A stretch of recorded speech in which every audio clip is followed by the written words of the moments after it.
Salut fidèles abonnés, merci de recevoir mes salutations. Agro-éco-responsable. La terre ne trompe pas, c'est vrai, on ne touche pas avec elle. La même fois, plus Thierry prenait de vous servir dans cette énième vidéo où on va parler de comment fertiliser votre sol et retenir de l'eau en sol grâce au charbon de bois.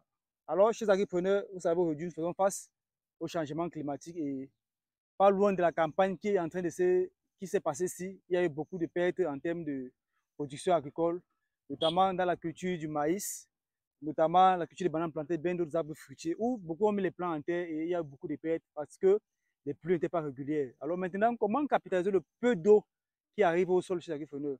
Nous avons donc mis sur pied cette astuce qu'on va partager avec vous grâce au charbon de bois que voici. Donc, on va essayer ensemble de pouvoir mettre en pratique cela. Car vous savez, il y a des solutions mais qui ne sont pas parfois naturelles. Mais ici, nous avons une solution qui est naturelle, écologique et qui respecte l'environnement. Alors, chers agripreneurs, pour cela, nous avons besoin de notre charbon de bois, de notre rejeton que voici. C'est vrai qu'on pourrait faire ceci avec tout autre plan, que ce soit d'arbres fruitiers, mais vous savez que nous, au quotidien, nous sommes beaucoup plus dans la banane plantain, raison pour laquelle on part sur la banane plantée pour mettre en pratique ce que nous voulons faire. Alors, pour ça, chers agripreneurs, nous avons notre trou de planting ici que nous avons mis en place. Car vous savez, on a dit la 4S. Il y a la semence, le sol, le semis. La semence, le sol, le semis, le suivi. Alors, chers agripreneurs, ici, on va parler bien évidemment du semis ou le planting. Pour cela, chers agripreneurs, ayant fait notre trou de semis que voici ou de planting que voici, on va déjà à la base à l'intérieur mettre ce feuillage décomposé, séché et autres des feuilles de titonia. Nous savons très bien la valeur nutritionnelle que apporte titonia. On va mettre ça dans le trou, comme vous voyez là chez les agripreneurs.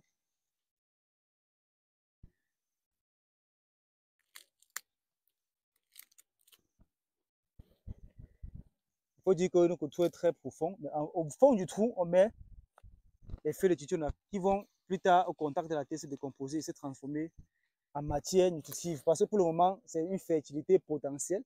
Et lorsque ce sera au contact de la terre, que ça se décomposer, lorsque notre rejeton va pouvoir émettre des jeunes racines, ces racines vont trouver déjà en ce moment une fertilité disponible. Alors, chez les agripreneurs, vous voyez donc que pour cela, on a mis nos feuilles qui représentent actuellement une fertilité potentielle, qui plus tard sera transformée en fertilité disponible.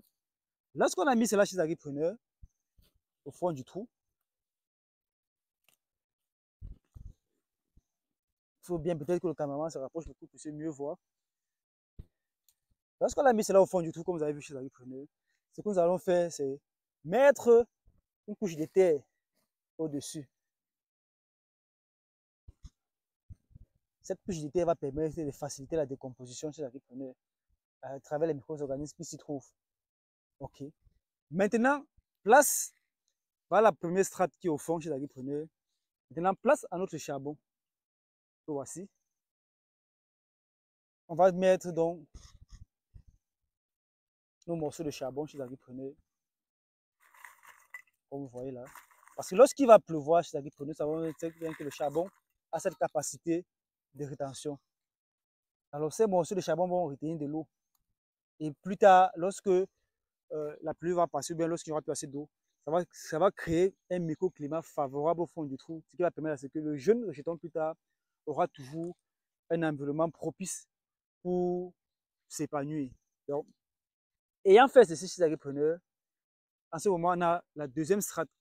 Au-dessus de cette strate, on va encore mettre une autre couche de terre. Vous avez vu que je ne prends pas la terre qu'on a prélevée en profondeur parce qu'elle n'est pas très fertile. Je prends toujours la terre de surface qui est disponible et fertile. Et je vais verser sur cette autre couche de strates de charbon qui, comme ça, va être mon réservoir d'eau. Parce que lorsqu'il va pleuvoir, les eaux vont arriver là et puis le charbon va absorber l'eau. Lorsqu'il n'y aura pas d'eau, le charbon va libérer cela. Donc, on a mis cette autre strate chez l'agripreneur. Après cela, maintenant, on va mettre notre dernière strate qui sera constituée ou composée de la poudre de charbon.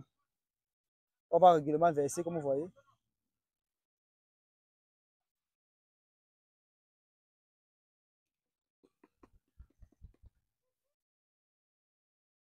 Lorsqu'on a fait ceci chez l'agripreneur, c'est en ce moment que nous pouvons déposer notre rejeton. Cette couche de charbon, c'est en poudre.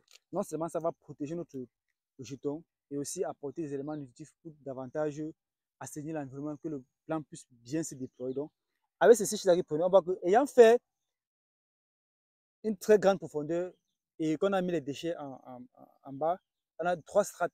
C'est-à-dire que lorsque ça va se décomposer, au fur et à mesure, le rejeton va descendre et s'asseoir l'eau en profondeur. Et lorsque le rejeton va remonter, ce rejeton aura une très bonne assise en profondeur et par conséquent une solidité pour pouvoir résister contre les averses plus tard. Vous voyez que ça a un avantage de faire cette procédure, c'est parce que, un, on a l'eau qui sera retenue par la plante, et de deux, on aura les éléments nutritifs disponibles, et en trois, la plante va vraiment être ancrée au sol et ne va pas être comme ça bouleversée ou bien déployée ou bien bougée par le vent plus tard, et pour ceci pour un meilleur rendement. Donc, après avoir fait ce preneur, à l'aide de ma machette que voici, je vais tout simplement casser la terre de surface, toujours la terre de surface et non la terre de profondeur, parce qu'elle est riche sur les différents côtés.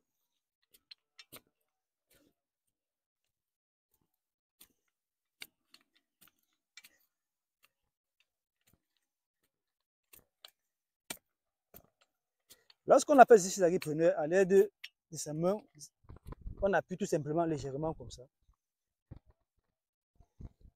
Alors, vous voyez, on dit souvent la plante vit les pieds dans le sol, la tête hors du sol. C'est-à-dire que cette intérieur, c'est-à-dire que c'est la base. C'est-à-dire que si c'est bien préparé, comme on dit souvent, le sommeil est à l'équivalence de la façon dont vous avez dressé votre lit.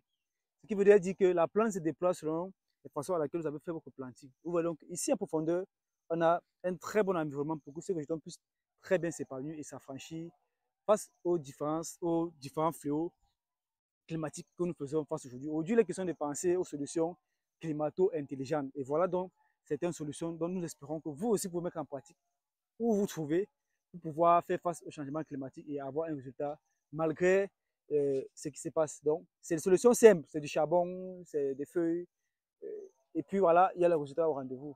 Alors, je suis agripreneur, espérons que si vous avez été utile et que vous avez appris, n'hésitez pas à vous abonner, de partager la vidéo, d'activer la cloche de notification afin de ne rater aucune de nos prochaines vidéos. Car chez nous, c'est la rupture de terrain, non c'est le vidéo. Disons à très bientôt pour un sujet encore plus intéressant, encore plus alléchant et pour d'autres astuces qui vont vous permettre de parvenir à une agriculture qui se veut être rentable, stable et durable. Disons à très bientôt chez Agripreneur. C'était comme ça pour vous, le Chantina Agrofruteur. Comme toujours, pour vous servir avec beaucoup de plaisir et beaucoup de bonheur. À très bientôt. Bye bye.